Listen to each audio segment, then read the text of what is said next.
सुविधि rayon plant पर high court की रोक, ग्रामीणों में खुशी। मुरवन क्षेत्र में स्थापित किए जा रही फैब्रिक निर्माता सुविधि रेयन के टेक्सटाइल प्लांट पर हाई कोर्ट द्वारा लगाई गई रोक से स्थानीय ग्रामीणों में राहत और खुशी का माहौल है। ग्रामीणों का आरोप है कि कंपनी ने धोखे से भूमि अपने नाम करवाई और गोचर भूमि पर कब्जा कर लिया। ग्रामीणों ने यह भी बताया कि प्रस्तावित प्लांट के पास ही पीने के पानी का एक बड़ा जल स्रोत स्थित है। वहीं निकटवर्ती स्कूल मात्र 200 मीटर की दूरी पर।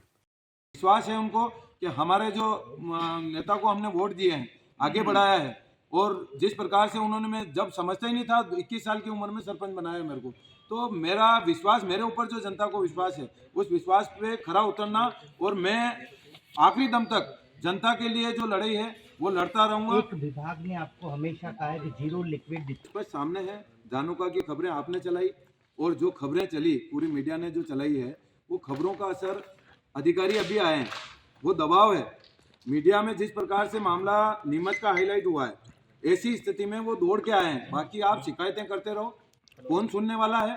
बहुत सारी ऐसी स्थितियां हैं क्षेत्र में, आप देखिए कहाँ क्या हो रहा है। एक ये गोल्ड क्रश जो सीमेंट फैक्ट्री डल रही है, वहाँ जहाँ से मैं जनपद सदस्य हूँ, वहाँ का किसान है पाटीदार, उसकी 1.5-2 बीघा पे बाउंड्री बना दी, वो आवेदन दे दे के थक गया।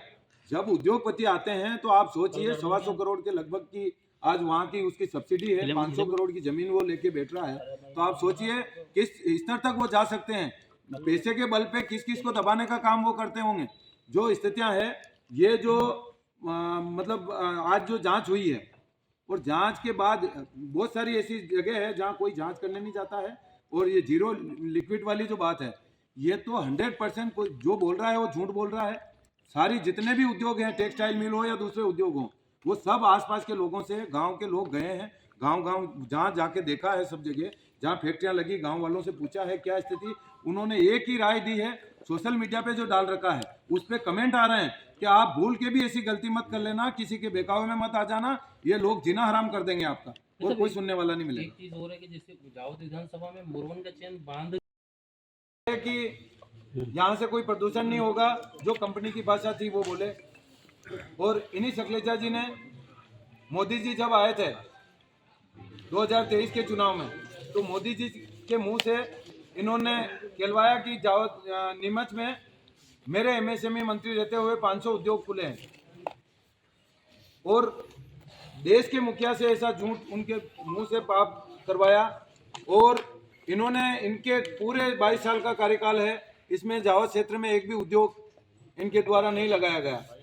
और एक उद्योग जो ये, उस उद्योग के नाम से खुद की निजी जमीनों पे अपने रिश्तेदारों को फायदा पहुंचाने के लिए इन्होंने जो ऐसी जमीन पे, जो चरागाह की जमीन थी, जिससे पूरी आबादी और आसपास का क्षेत्र परेशान हो, ऐसी जगह उन्होंने चिन्हित की और उसको ऐसा मोड़ने का काम किया कि आंदोलन जो कर रहे हैं, ये रोजगार के खिलाफ आंदोलन कर रहे हैं। सबको बदनाम करने का उन्होंने जो प्रयास किया, और जिस प्रकार से षड्यंत्र पूर्वक उन्होंने पत्थर फेंकवाए, और इस पूरे विवाद को हमारे माथे, जो शांतिप्रिय तरीके से जो धरना दे रहे थे, उनके माथे मरने का काम किया।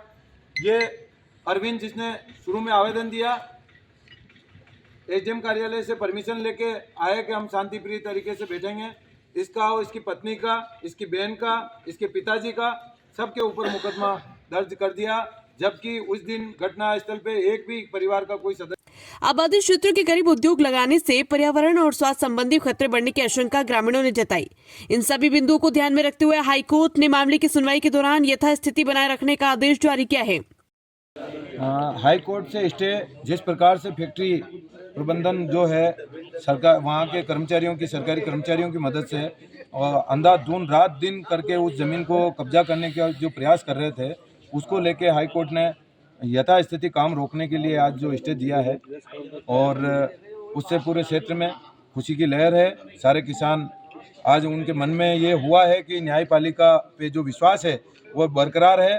और मैं खुशी बता नहीं सकता, पूरे क्षेत्र में आज जो खुशी है उसको बयां नहीं कर सकता, इतने खुश हैं वहाँ के लिए। जातिवाद राजनीति को लेकर भी आपने बड़ा संगीन इल्जाम लगाया है, इसको लेकर क्या? देखो, ये तो काफ़ी समय से चल रहा है। हमारे यहाँ शैलेजा जी जो हैं वो जैन हैं, और उन्होंने कई मुख्य पदों पे जो समाज के, उनके जो नज़दीक लोग हैं उनको बिठाया है।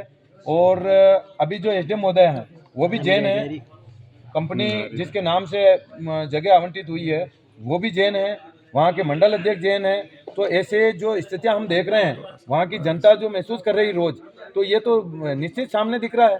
सूत्रधार क्या आपने बताया है, इसको लेकर क्या करेंगे जो घटना हुई? सूत्रधार तो इन्होंने आज नहीं हमेशा से ये प्रयास किए हैं कि कैसे भी सामने कोई भी आ रहा है उसकी छवि खराब करना। आंदोलन शांतिप्रिय तरीके से कर रहे हैं, हम यहाँ छोटे स्तर से उठे हुए हैं और जो भी काम करेंगे, ये आज बड़े पद पे बैठे हैं, किसी को भी के फोन करके और सामने किसी को भी खड़ा कर देंगे विरोध करने के लिए, विवाद करने के लिए, क्योंकि सत्ता इनके हाथ में है। प्रशासन जो जावद में जो कर्मचारी हैं इनके हिसाब से इन्होंने बिठा रखे हैं, और जब एमएसएमई मंत्री थे तब से जो कर्मचारी वहाँ जमे हुए हैं, और जब ये लाए थे तो इनके द्वारा तानाशाही करके, पहले भी मैंने बताया कि सिंगोली के पास में एक ब्राह्मण है शर्मा जी, और उन्होंने गौशाला खोल रखी थी, तो उस गौशाला को इन्होंने जेसीबी चलवा के तुड़वा दी। तो ऐसे प्रकरण दबाने के लिए अभी बीच में भी 2-3 झूठे मुकदमे बने हैं, एनडीपीएस के केसों में इन्होंने झूठे लोगों को फंसाया है। सर, किन बिंदुओं पर याचिका दायर की गई थी? हमने जो है गलत तरीके से इनको जमीन आवंटित हुई, गोचर की भूमि थी, वहाँ जो है पानी, पूरा क्षेत्र वहाँ से पानी पीता है, पानी दूषित होगा ये सारे, और वहाँ खेल मैदान है, वहाँ हॉस्पिटल बन रहा है, वहाँ स्कूल है, और सारे आबादी जो 200 मीटर दूर आबादी है, ये सारी चीज़ों को लेके हमने वहाँ याचिका दायर की थी। अभी स्टे आया है, उसके बाद जो आगे की आपके आंदोलन की रूपरेखा थी, जल सत्याग्रह, ये करेंगे कि क्या रहेगा आगे? वो सब निरंतर जारी रहेगा जब तक हमको पूरा न्याय नहीं मिल जाता। वो जमीन जो है चरनोई की गौ माता के नाम दर्ज नहीं हो जाती। अगर रिकॉर्ड में आधी जमीन दर्ज है, आधी चरनोई के नाम से दर्ज है, आधी चरागाह के नाम से दर्ज है, जब तक वो गौशाला के नाम से दर्ज नहीं हो जाती, हमारा जो है ये विरोध जारी रहेगा। ठीक। उधर कंपनी के मालिक राजेश जैन का कहना है कि उन्हें मध्य प्रदेश सरकार ने उद्योग स्थापित करने के लिए आमंत्रित किया है और भूमि भी सरकार द्वारा आवंटित की गई है।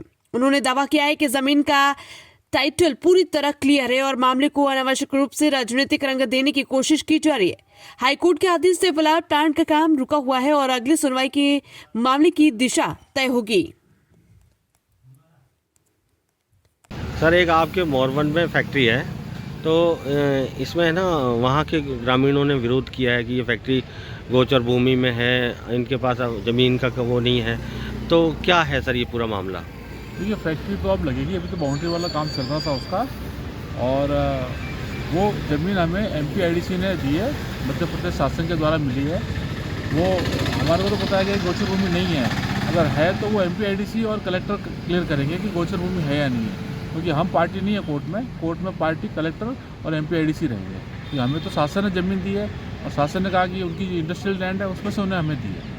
उससे पहले उस ज़मीन में क्या कहानी थी, उससे पहले वहाँ क्या होता था, इन बात से हम पूरी तरह से अनभिज्ञ हैं। अच्छा, ये सर पहले भी वहाँ पे ऐसी घटना हो चुकी है, वो कोई आपके जो कर्मचारी हैं उनके साथ मारपीट हुई थी?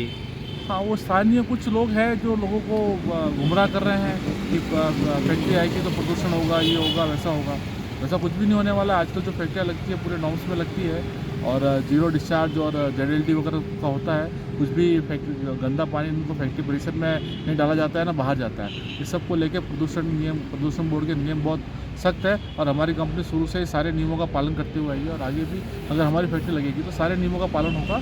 और वो जो गुमराह कर रहे हैं, गुमराह होने की वजह से लोग उनका साथ दे रहे हैं कुछ लोग। सर, अभी हाई कोर्ट का आदेश भी आ गया, आपके स्टे का आदेश आया सर, तो उस पर आप क्या और हाई कोर्ट से अगर हाई कोर्ट में सरकार अपना पक्ष रखेगी, मैं इस मामले में कलेक्टर सर से मिला था, उन्होंने कहा कि सरकार हम हाई कोर्ट में बहुत जल्द हम अपना पक्ष रखेंगे और हम प्रयास करेंगे कि हाई कोर्ट का स्टे हटा देना। अगर हाई कोर्ट का स्टे हटाना भी है तो सरकार को हटवा के हमारा रास्ता क्लियर करना है। अगर वहाँ पे इंडस्ट्री आनी है तो वो सब क्लियरेंस सरकार को करना है, हमारे को नहीं करना। सरकार हमें क्लियर करके देगी तभी हम हमारी इंडस्ट्री लगा पाएंगे। क्या नाम सर आपका? राजेश जैन।